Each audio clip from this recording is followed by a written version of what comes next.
Minhas amigas, meus amigos, boa noite.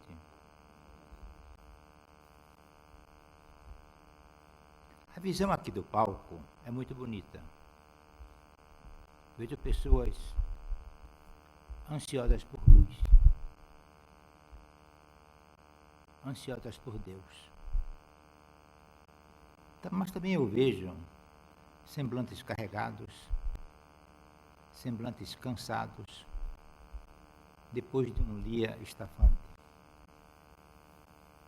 Como que diz, se eu pudesse, eu ia para casa, tomar meu banho, jantar, ficar com as crianças, conversar com o marido ou com a mulher.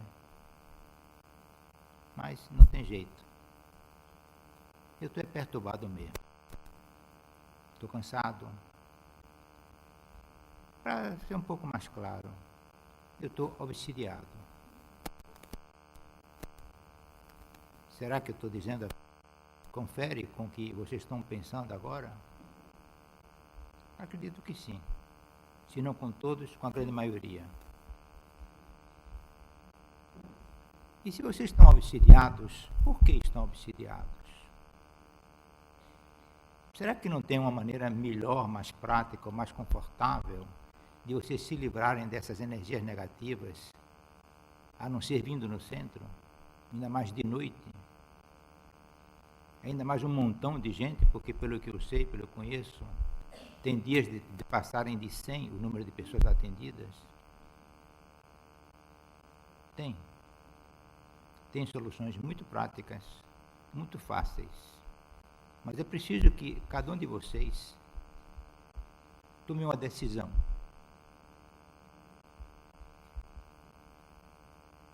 Vocês profissionais, donas de casa, professores, tiveram a grata felicidade da instrução. Tudo para vocês foi estudado, foi visto um porquê, para quê. Nada simplesmente se aprende pelo simples fato de dizer, é assim. Não, não é assim. Você tem que saber por que é assim. Isso me faz lembrar agora um professor que eu tinha de concreto, que tinha muito mais preocupação com a teoria do concreto, por que o concreto se comporta dessa ou daquela maneira, do que, em outras palavras, fazer os cálculos matemáticos e físicos. Essa era a parte que ele menos dava importância, porque eram tabelas. Nas tabelas se entrava com os esforços existentes e se concluía as seções de ferro e de concreto necessárias a uma peça. Mas por que aquilo acontecia? Esse era o X da questão. Então eu me daria a licença, pediria a licença a vocês para perguntar: vocês se questionam sobre a vida? Vocês têm tempo para poder pensar quem vocês são? Eu digo vocês, mas eu também estou incluído nesse meio. Para que nós nos detemos a pensar sobre isso e a buscar um esclarecimento. O feto leva 9 meses no ventre da mãe. Simplesmente depois que o médico dá uma palmada na criança, ela começa a respirar sozinha. Então, o que é a vida? É uma palmada? O que se traduz na vida? Uma ocasião eu citei o seguinte exemplo: o sujeito morreu de fome. Bom, se ele morreu de fome, vamos pegar o cadáver, encher a boca dele de comida, que ele vai voltar para a vida. Não tem sentido, ele não vai voltar nunca mais para a vida. Ah, mas ele morreu de ataque cardíaco. Vamos colocar um coração novo, que ele vai voltar para a vida. Ele não vai voltar para a vida. Então, o que é, meus irmãos e minhas irmãs, a vida? Procurando simplificar. Quem dá vida ao corpo é o espírito. Quando o espírito se desgarra do corpo, aquele corpo não tem mais vida. E simplesmente aquele corpo existiu para permitir ao espírito se manifestar. Li uma coisa muito bonita o outro dia. o Espírito dizia assim: eu gosto do meu corpo, ele me leva aonde eu quero ir. Veja que simplicidade. Eu gosto do meu corpo, porque ele me leva aonde eu quero ir. O corpo é levado pelo Espírito, não é o Espírito que é levado pelo corpo. E nós dizemos muito simplesmente: eu tenho uma alma. Você não tem alma nenhuma. Você é uma alma que tem um corpo para se manifestar. Mas acontece que, ciente de que nós somos espíritos, nos sentimos obsidiados, perturbados. E seria triste ouvir dizer, não de mim, mas daqueles que entendem, que a obsessão é um ato consentido. Se você está obsidiado é porque você permite que isso ocorra. Mas você fica naquela, será que eu quero aquilo de ruim para mim? Mas sim, você o permitiu. Você consentiu. Nós sabemos, nós que amamos o futebol, que um torcedor de um certo time não vai para a torcida do outro time. E se ele for, corre perigo de vida. Porque a sintonia dele é uma, a da outra torcida, do outro time adversário é outra. Se você gosta de música clássica, você não vai para o boteco. Se você não é fumante, você não vai para um ambiente de fumo. Mas o espírito que é fumante, quando ele se desgarra do corpo, ele fica zanzando por aí, ele vai procurar quem? Aquele que não fuma? De jeito nenhum. Ele vai procurar aquele que fuma. Porque permanecendo na área, no âmbito deste que fuma, ele se sente à vontade. Ou seja, ele se deixa influenciar pelo fumo do outro. Quem mais atrai o espírito obsessor são os pensamentos.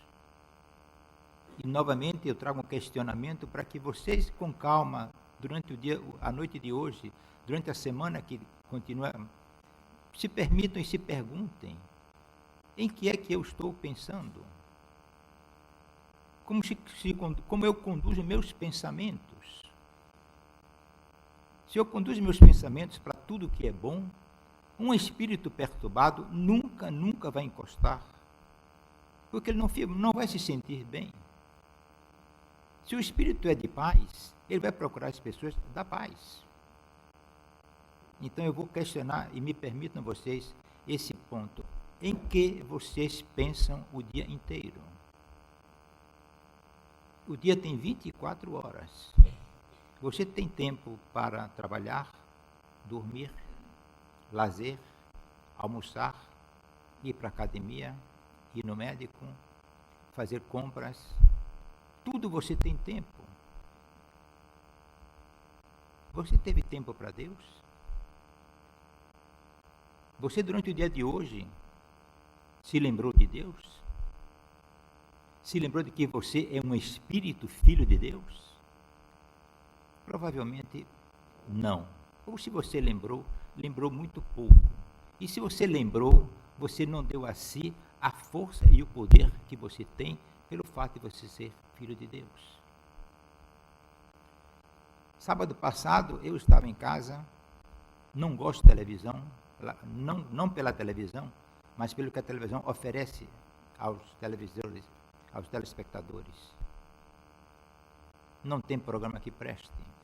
Ou seja, um programa que você se sinta à vontade com aquilo que você está vendo, que seja instrutivo. Mas, por coincidência, trocando de canal para canal, eu sintonizei num canal que mostrava um templo, um ato religioso, e as pessoas cantavam uma música que vocês devem conhecer, que acho que o nome é Maria de Nazaré. É um ritmo muito agradável. Eu entrei no ritmo, e vendo a televisão, também fiquei cantando, mesmo mentalmente. E aí me veio aquele pensamento assim: as pessoas, quando estão num templo religioso, estão cantando, estão vibrando com aquela energia, com aquela música, pensam em quê? Eu concluí o seguinte: elas pensam no que a letra da música está dizendo. Tem muitas músicas que falam sobre Jesus andando, onde ele passava, como ele fazia, o amor que ele distribuía, Maria de Nazaré, Maria nossa mãe de amor. Sim, tudo isso a gente vai se elevando com esses acordes, com essas letras, mas ter a consciência de que você é filho de Deus e que Deus está em você, passa longe. Eu tenho um telefone celular muito simples, deve custar, para você terem noção, alguma coisa de menos de R$100. Não gosto muito de usar o celular, apenas para receber e fazer ligações. Mas meu filho me deu um celular do mais moderno que tem. Eu não gosto. Você sabe onde está o celular hoje? No armário. Ele sabe disso. Para mim, é como se não existisse. Eu não uso. Eu tenho um cartão de crédito por força das circunstâncias. O banco me mandou mais 2 cartões de crédito. Um é de uma bandeira, outro é da bandeira, outro é de uma coisa, outro é de coisa. Eu não uso. Estão guardados. É como se não existissem. Deus está no coração de cada um de nós. Se você não usa, é como se ele não existisse. E quando você cai nessa de admitir que ele não existe porque você não está usando-o, você começa a tentar resolver seus problemas por você próprio. E você quer dar jeito em tudo e principalmente do seu jeito. E convenhamos, nós não temos essa capacidade. Nós somos aprendizes, mas daquele nível mais baixo possível. Estamos engatinhando. Se você disser, porque eu já vivi 10, 20 encarnações, nós vamos viver milhares de encarnações para poder evoluirmos um pouco. Se não temos a consciência, se não praticamos aquilo que nós somos, vamos quebrar a cabeça e sofrer bastante. Eu gosto de dizer, às vezes, alguns exemplos que eu vivi, porque quando a gente conta uma coisa que a gente ouviu falar, sempre vem distorcida. E eu já falei isso outro dia e vou repetir para vocês. Desde jovem eu tinha dores nas costas. Essas dores vieram piorando muito. Até que, depois de outras tentativas que eu fiz, eu decidi aceitar a orientação de um médico que disse que era necessário fazer uma cirurgia. No dia da cirurgia, entrando na sala da cirurgia, já meio grogue, me veio um pensamento rápido, mas veio porque aquilo veio de dentro de mim. Eu chamei o médico e disse, doutor, vem cá. Doutor, quem vai me operar não é o senhor. Quem vai me operar é Jesus usando suas mãos. E apaguei. Fiz a cirurgia. A orientação do médico é que foi tudo correndo beleza, mas as dores que eu sentia, que eram as dores de compressão dos nervos, desapareceu. Mas então entrou no lugar dela a dor da cirurgia. Me colocaram 8 parafusos de aço, 2 hastes e etc, etc. Ou seja, um homem novo, remodelado. Mas a dor não era pequena. E eu comecei a dizer, não, Deus está comigo, a dor tem que passar. Deus está comigo, a dor tem que passar. E eu comecei a ensinar a Deus como é que as coisas se fazem. E ainda desafiei, porque se eu permitir, Jesus, que você fizesse a minha cirurgia, e você é perfeito, a cirurgia foi bem feita e foi perfeita. E uma cirurgia perfeita não fica dor. Então essa dor tem que acabar. Acabe com ela. Busquei uma intimidade muito grande com aquele o meu Criador. Mas eu estava ensinando a ele como é que se fazia a coisa. A dor não passava. Não passava. E na hora que a dor não passava, a depressão começou a me pegar. É incrível ver com que facilidade o homem forte, senhor de si, cavalheiro de tudo, de repente começa a diminuir no tamanho, sentir-se sem forças, debilitado, sem apetite, dependente de remédios químicos, era o meu estado 15 dias depois da cirurgia. Mas eu sempre procurei Deus, sempre confiei em Deus e disse, se alguma coisa está errada, sou eu. Porque eu tenho certeza plena de que a cirurgia foi a melhor possível. Então comecei a perceber de que eu não estava aceitando a vontade de Deus. O caminho que Ele escolheu para que eu tivesse as minhas dores aliviadas foi o da cirurgia. Mas eu não estava tendo a aceitação do processo que Ele colocou para mim. Num livro que eu tornei meu livro de cabeceira, dizia assim, o Senhor falando, eu determino o tempo de cada evento. Eu determino o tempo de cada evento. Dizia assim também em outra página, eu criei você para depender de mim. Deus nos criou para que nós estivéssemos o tempo todo dependendo dele. Porque se Deus nos criasse autossuficientes, nós não precisaríamos dele. Então, se para que Deus criou o homem? Para ficar largado, cada um fazendo o que bem queria, porque todos eram competentes?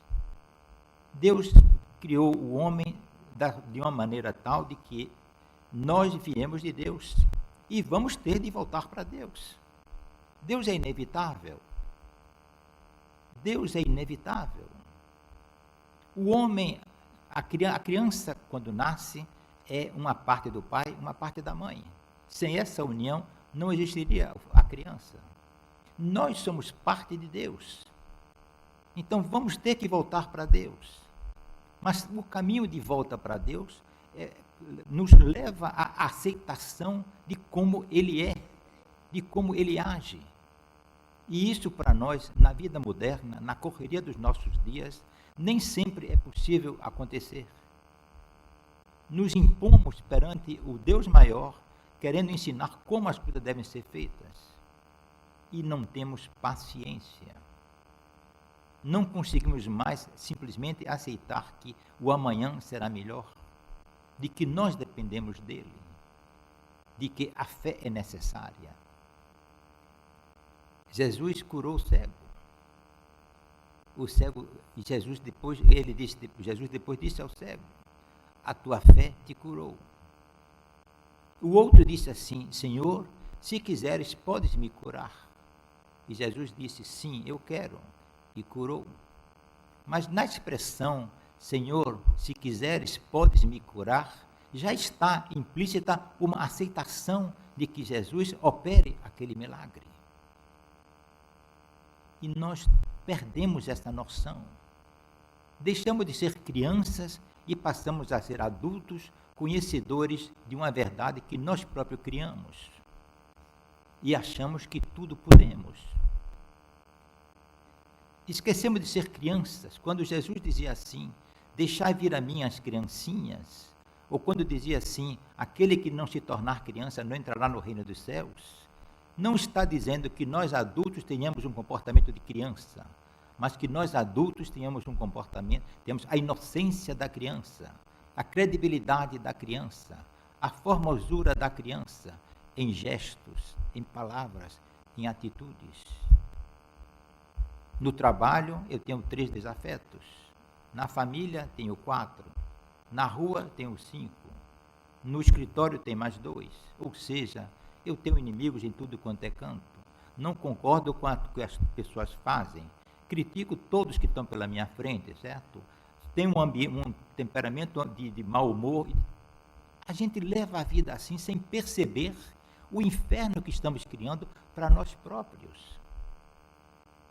Um médium uma vez disse assim para o seu senhor, eu quero ir no céu, eu quero que você me mostre como é o céu. E o espírito guia levou esse homem no céu. Disse, você vai ter uma visão de o que é o céu. E quando ele se deu de conta, ele estava diante de um terreno imenso, certo? Um sol enorme brilhando em cima, certo? E nada mais. Ele disse, isso aqui é o céu? Aí o espírito disse, você constrói o seu céu. Esse é o terreno fértil para que você construa o seu céu. E também, se você achar que deve ser, que você construa o seu inferno. E às vezes nós fazemos inconscientemente da nossa vida um inferno. Volto a falar de mim e da minha vida. Minha filha me telefonou ontem dizendo que estava em conflito com o marido. Eu disse, não me ligue, porque eu não tenho nada com isso. Já disse a você 1000 vezes, se você quer viver em paz, se reconcilie com seu marido e veja o comportamento que você tem em casa e o comportamento que ele tem em casa. Procure ser humilde, procure ser simples. Agora a bola está na sua mão. Hoje eu liguei para ela me disse, meu pai, a coisa já está em paz. Nós sentamos, conversamos, agitamos a coisa, fique despreocupado. Então eu pergunto, o que foi que aconteceu ontem? Foi o inferno na casa. O que foi que aconteceu hoje? Foi a paz na casa. Mas quem construiu o inferno, quem construiu a paz? Eles próprios. Eu falei de minha filha, mas você sabe da sua vida particular, da vida de seu vizinho, da sua vida de seu tio. Todos em nossas famílias, esses exemplos são abundantes. Questão de escolhas, questão de atitude. Então, se hoje nós queremos nos livrar da obsessão, se hoje nós queremos paz, a decisão tem que ser nossa. Os caminhos estão aí, estão todos abertos, mas precisamos escolher entre impor a nossa vontade e aceitar que as coisas aconteçam como elas são. Essa semana, na terça-feira, o meu carro estava aqui dentro, eu fui dar uma manobra, não olhei direito para trás, o carro bateu numa dessas armações do toldo. Simplesmente um ferro entrou na lanterna, criou uma broca e tive que comprar uma lanterna nova. Adianta você se aborrecer, gritar, bater, xingar? Eu não tive o devido cuidado de olhar para trás. Como eu vi de um lado que o carro tinha espaço, não olhei o outro lado. A quem eu vou culpar? É preciso culpar alguém? Não, simplesmente eu disse, eu vou ter que pagar o prejuízo da lanterna e tomar mais cuidado adiante. Ou seja, estou procurando me melhorar. Dentro dessa filosofia, eu chego em casa e minha mulher me traz um problema. Se eu estou querendo me melhorar quando eu tive o acidente com a lanterna, chegando em casa, eu vou procurar ouvir a mulher com calma e buscar uma solução. E simplesmente não dizer que, lá vem você me trazendo mais problema. O que é muito fácil nós fazermos. Ou o marido com a mulher com o marido, ou o irmão com a irmã, ou o aluno com o professor, ou o operário com o chefe. É o mais comum. E que é que adianta a gente buscar esses caminhos? E viver de uma maneira infeliz. Então a gente volta para a criação. Vocês já perceberam a beleza, a grandiosidade, a sabedoria de que é o universo? A gente olha para o sol, olha para a lua, olha para uma estrela, outra, está bonito, certo? Pare para pensar a imensidão que é o universo. Nossa mente dificilmente consegue entender o tamanho do universo. Disse um cientista que o universo conhecido é do tamanho de 90 bilhões de anos-luz. 90 bilhões de anos-luz. Isso significa que se nós tivéssemos um fio colocado numa ponta e outro colocado na outra ponta do universo, e em uma dessas pontas tivesse um interruptor e na outra uma lâmpada, se você ligasse o interruptor, a energia elétrica caminhando a 300 mil quilômetros por segundo levaria 90 bilhões de anos para a lâmpada acender. Nós não concebemos isso, são números. Como tudo que é nano, que é pequenininho, certo? É moderno, a gente não concebe. E o cientista conclui, o universo conhecido é uma parte infinitesimal de um todo desconhecido. Essa é a criação de Deus. Mas não vamos tão longe. Olhemos o globo, nosso globo terrestre. As belezas da natureza. Quem criou tudo isso? E aí depois nos perguntamos, será que Deus existe? Será que se eu tiver fé a coisa funciona? Você quer provas? Então procure explicar por que essa criação. Existe ou não existe um ser superior a nós? É o que a gente chama de uma fé raciocinada. E se ela existe, como é que eu posso praticá-la? Como eu posso colocar isso em minha vida durante todos os dias? Volto a dizer, é uma questão de decisão. Dizer o seguinte: amanhã eu vou procurar levar a minha vida numa menor velocidade. Vou fazer somente as coisas que eu tiver condição de fazer.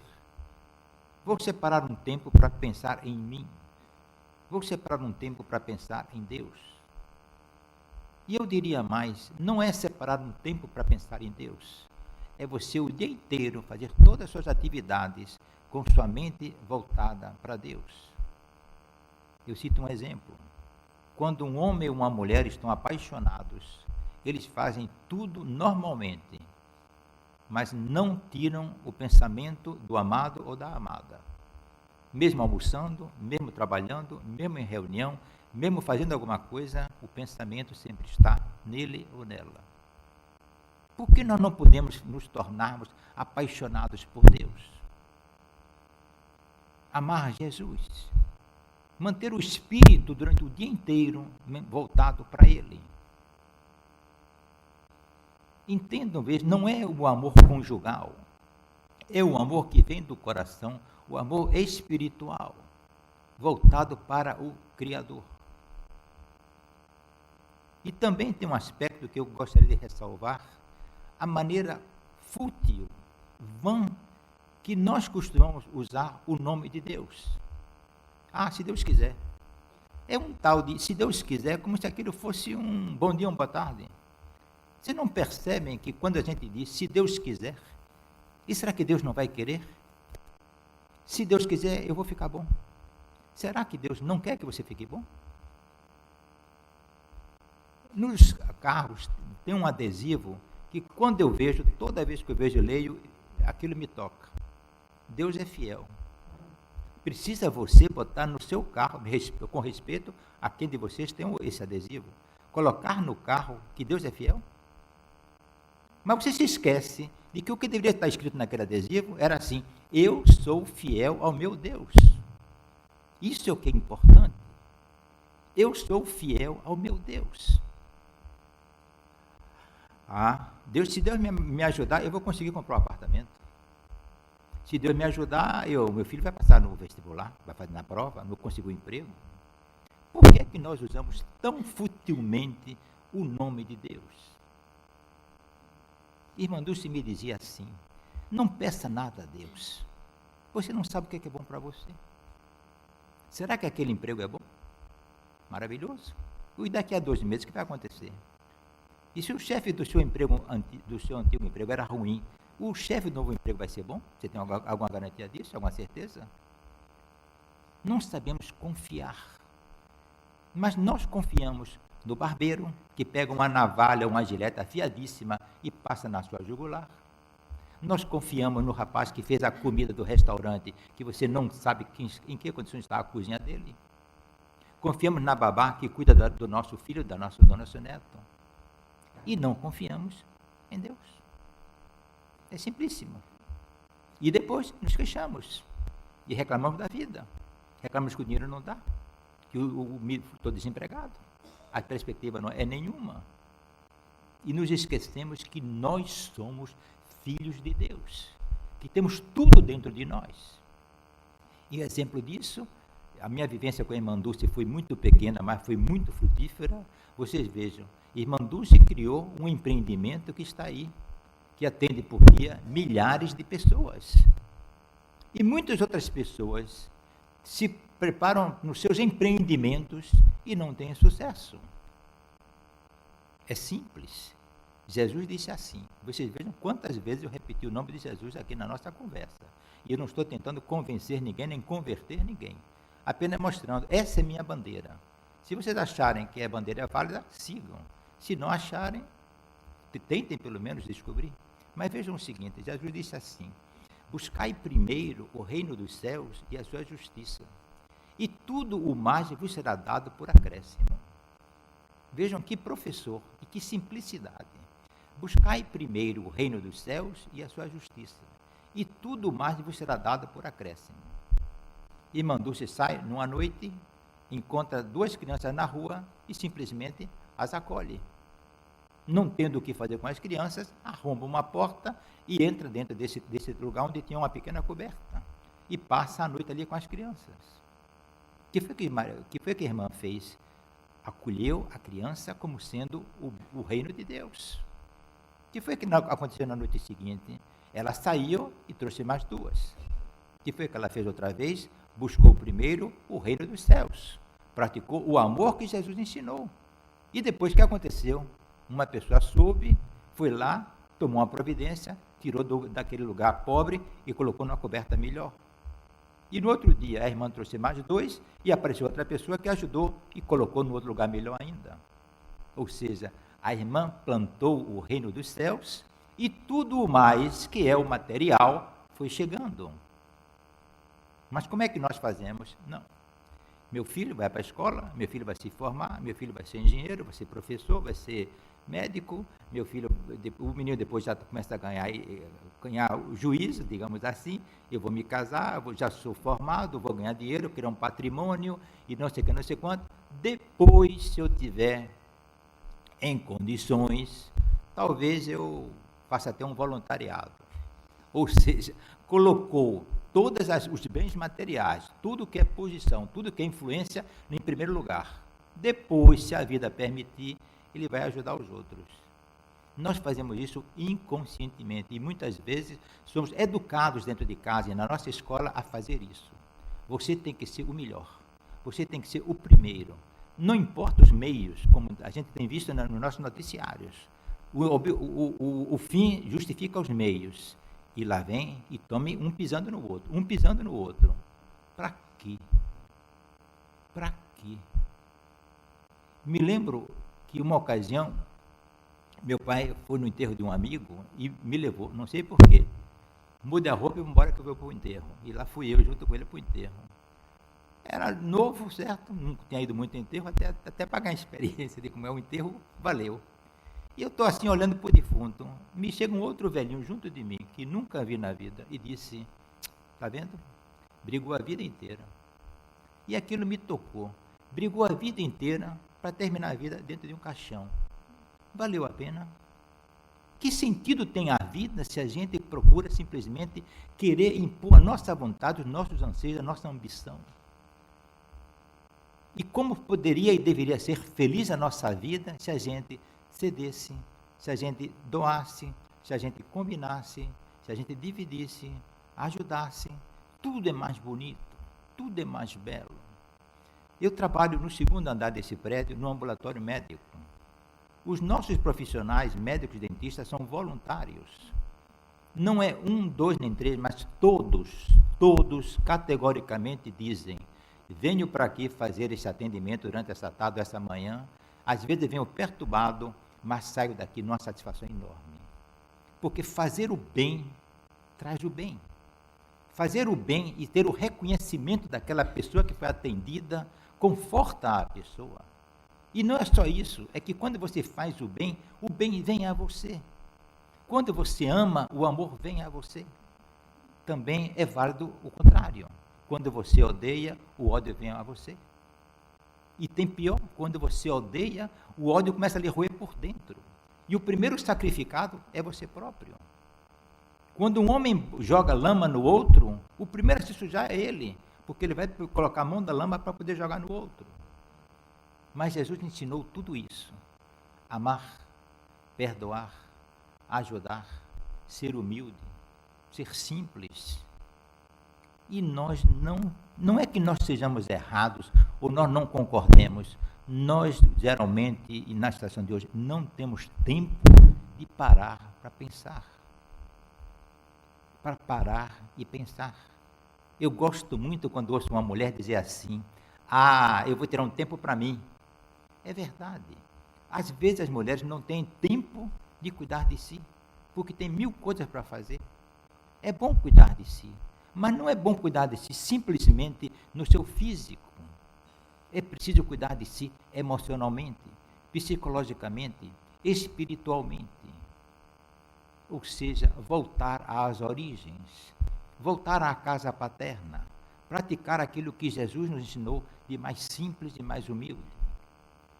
Jesus nunca escreveu um livro, muito menos uma página, muito menos pegando uma caneta. Mas o pouco que ele falou atravessa 2000 anos e continua atual. Toda a linguagem de Jesus é atual. Em qualquer coisa que o homem faça hoje em dia, se aplicam os ensinamentos do Mestre. São verdadeiros. Como diz na própria Bíblia, passarão o céu e a terra, mas as minhas palavras não passarão. Ou seja, quando não mais existir o universo, ou seja, bilhões e trilhões de anos, certo? As minhas palavras ainda permanecerão atuais. Jesus veio nos ensinar. Nós temos o catecismo à nossa disposição, mas praticar é pelo livre-arbítrio. Ou nós praticamos ou não praticamos. Achamos que aquilo funciona ou não funciona. Damos ou não damos valor àquilo. E assim a nossa vida vai correndo, vai seguindo. E aonde nós chegamos? Felizes aqueles que conseguem chegar à luz. E nesse aspecto sobre luz, eu faço uma seguinte observação. Na mesma tecla que eu venho batendo com vocês aqui agora. Nós fazemos assim: meu Deus, escute minha oração. Meu Deus, ouça o meu clamor. E etc, etc. Então Deus é surdo? Que tal você rezar assim, certo? Orar, é melhor, orar assim. Meu Deus, me ajude a enxergar a sua luz.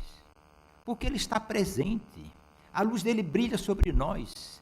Somos nós que temos que abrir os nossos olhos, não estes olhos do rosto, mas os olhos do coração para a luz de Deus. E então podemos sorrir um sorriso de felicidade e de paz. Ah, Deus, você se esqueceu de mim. Já lhe pedi 20 vezes sobre aquele negócio. Você não cuida dele. Você não faz aquilo que eu lhe pedi. Porque estamos ensinando a Deus como fazer as coisas. E estamos ensinando a Deus o que é bom para nós, quando nós próprios não sabemos o que é bom para nós. É bom para nós ganhar na loteria? Não digam que sim. O dinheiro é bom, é necessário. Mas não pense que ganhar milhões na loteria, sua vida vai melhorar. Exemplo nós temos. Pessoas que ganharam na loteria ou foram mortas, como tem casos disso, de suicídio, de morte na família, ou perderam tudo mais ainda. Nós temos diversos desses casos, em que o excesso do dinheiro não levou à solução. Tem um caso do interior da Bahia, muito simples. Diz que o sujeito jogava toda vez 2 cartões com R$1, no tempo que ainda era loteria esportiva. E ele jogava não sei se era loteria esportiva ou se era um outro jogo qualquer, mas ele jogava sempre o mesmo jogo, toda vez, toda semana. Acontece que um dia ele ganhou. Ignorante, gente do interior, não tinha instrução nenhuma, ganhou uma bolada enorme. O que foi que ele fez? Para mostrar o seu amor pela mãe e pelo pai, comprou a fazenda onde o pai e a mãe, já idosos, eram empregados. O que aconteceu? Os outros empregados da fazenda roubaram tudo que puderam. Como é que colocam um homem e uma mulher, já idosos, trabalhadores ignorantes, para ser dono da fazenda? Porque tem dinheiro, eu vou comprar. O irmão, que era um pouco, talvez até, ou devesse ser um pouco mais novo e mais inteligente, deu para ele uma caçamba. O homem vivia no bar, e a caçamba quebrou metade da cidade, digamos assim. Então, a situação dele, isso é contado por uma pessoa que cuidou dessa pessoa, certo? Um profissional. Ele começou a ter fobia. Estão acabando comigo, estão roubando meu dinheiro, etc, etc. Se trancou em casa e não saía de jeito nenhum. Ou seja, o dinheiro veio para atormentar a vida de uma pessoa que tem uma vida simples. Golias, se lembram de Golias? Disse uma vez uma piada, mas que de piada não tem nada. Assim, meu irmão era um cara muito competente. Ele saiu do nada e chegou na miséria. E é verdade, o que é o nada? O nada é não ter nada, não tenho nada, não devo nada, não comprei nada. O que é a miséria? É quando você está encalacrado, com tudo lhe sufocando, coisas mal feitas, cobrador na porta, o juiz na sua porta. Então, esse negócio de dizer, eu sei o que é bom para mim. Bom para mim é ganhar na loteria, conseguir um carro. Quantas pessoas ganham o carro, ganham o skate, ganham a lancha, e aquele é motivo de um acidente depois? Nós não sabemos o que vai acontecer daqui a um minuto. Não sabemos o que é bom para nós. Então, por que tomar essa dianteira, tomar essa coragem de dizer, não, meu Deus, eu quero que a coisa seja assim. Porque eu, para ser feliz, tenho que conquistar aquela mulher. Eu, para ser feliz, tenho que ter aquele emprego. Se você me deixar eu ser feliz, eu vou fazer aquele negócio lá. Não é por aí, meus irmãos. Nós fomos criados para vivermos à sombra de Deus. De um Deus que nos ama e que nos guia. Quando você diz assim, meu Deus, tenho 2 caminhos para seguir, qual eu devo seguir? A intuição vem. Pode ficar certo que a intuição vem e vai lhe mostrar qual você deve seguir. Quando às vezes você tem uma dúvida sobre uma pessoa, e você diz assim, meu Deus, o que é que eu devo fazer? Entrega a Deus. E eu tenho caso, certo, nesse aspecto, da seguinte maneira. Eu estava em atrito com uma pessoa, mas precisava muito falar com essa pessoa. Depois de tentar uma solução, me lembrei, vou orar por essa pessoa. E comecei a orar, pedindo a Deus que não iluminasse ela, que iluminasse ela e iluminasse a mim. E não adianta eu dizer, eu já estou na luz, agora falta a luz, ele já está na escuridão. Não é, nós também estamos na escuridão, vivemos nas sombras. Então eu pedi a Deus que iluminasse a mim e a essa pessoa. E 15 dias depois, fui encontrar essa pessoa. Na seguinte maneira, Jesus está comigo, Jesus está com ela.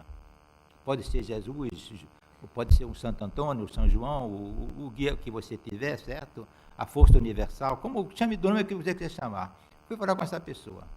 Simplesmente me recebeu, conversamos educadamente, equacionamos quase todos os problemas e saí em paz.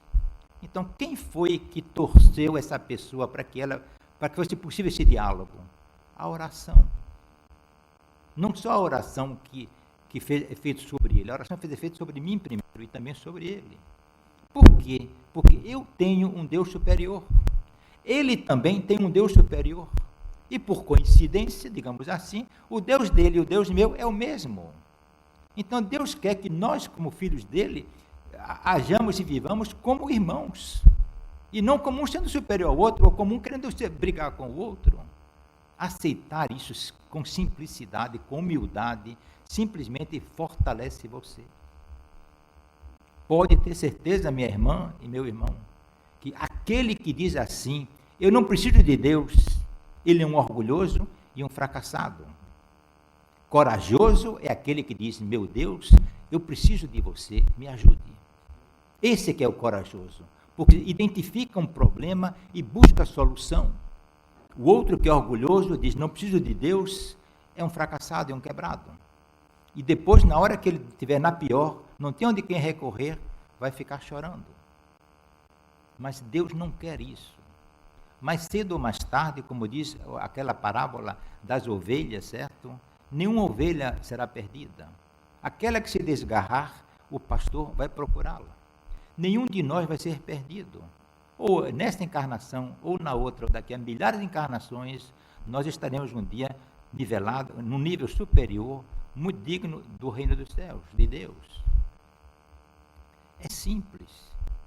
Não tem nada de complicado. Não tem nada de difícil. Mas tem de corajoso. Por exemplo, perdoar é fácil.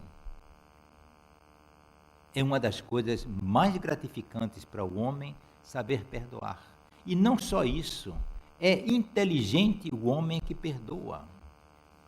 O homem que não perdoa, ele simplesmente traz para si um peso enorme. Inclusive, fisicamente, um homem que não perdoa tem sua musculatura presa. Ele é fechado, é trancado. Ou seja, ele acumula para si uma energia negativa. E eu não vou perdoar aquele cara. Eu vou me vingar daquele sujeito. Só está se piorando. Em compensação, o outro que diz assim, tudo bem, meu irmão, deixa a coisa rolar, não tem importância, eu lhe perdoo você, você me perdoa, vamos viver na paz. Você se alivia daquele peso, daquela condição de opressão. E o nosso coração, dizem que o coração é intuitivo, e é fantástico ver quando você recebe uma notícia agradável, você sente o peito crescer leve, E quando você recebe uma notícia ruim, você se deprime, você se encolhe. Ou seja, nós reagimos a essas notícias, porque aquelas notícias boas que vêm de Deus, que trazem amor, lhe alegram, porque o homem foi feito para ser feliz. O homem foi feito para conviver com o Deus que o criou. Mas, infelizmente, ele também permitiu que nós escolhêssemos o outro lado. Mas quem criou o outro lado, o lado das trevas, também foi Deus. Mas a escolha ficou em nossa mão. A escolha nos pertence. O livre-arbítrio é nosso. E nunca é tarde. Como diz o outro, que a esperança é a última que morre. Nunca é tarde. Nós podemos hoje, quem não quiser hoje, amanhã. Quem não quiser amanhã, quando for despertar, despertar para Deus. De Deus viemos e para Deus vamos voltar. Deus é inevitável. E o caminho para chegar a Deus, o mais fácil caminho para chegar a Deus é Jesus. E para aqueles que quiserem, invoquem também a Mãe Santíssima. Invoquem Maria, porque ela facilitará muitas coisas. Que todos vocês e todos nós sejamos muito felizes nessa caminhada. Obrigado.